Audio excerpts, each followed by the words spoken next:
Two men lucky to be alive this morning telling their incredible story, clinging for hours to their overturned sailboat, frantically trying to attract help, never knowing, though, whether it would arrive. And ABC's Rob Nelson is here with more. Rob, good morning. Good morning, guys. It was supposed to be two buddies' leisurely day on the water, but in an instant it went from tranquil to terrifying. But this morning, the men are grateful to be alive to tell their story.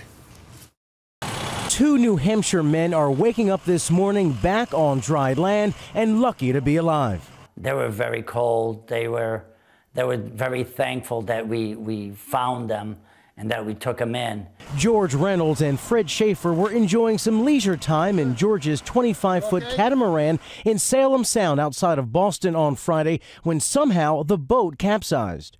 What then unfolded was a brutal lesson in survival and safety. The men had no distress equipment or even communication devices, and their one life jacket floated away. We knew it was be a long night, and we knew our best chance was to stay with the boat and that, not to panic.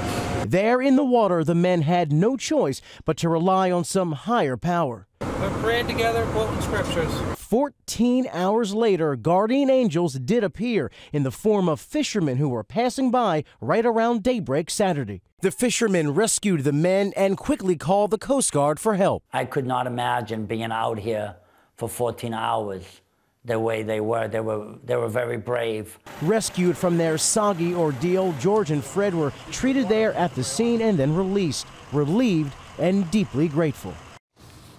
The Coast Guard eventually took the two men back to land. Guys, officials say this story is a reminder to everyone on the water to always wear your life jacket and, of course, to have emergency equipment on board. It's nice to have faith. A radio is equally as nice sometimes. Yes, absolutely. Yeah. Luck in this case was also instrumental. Absolutely. Absolutely. Thank you, Rob.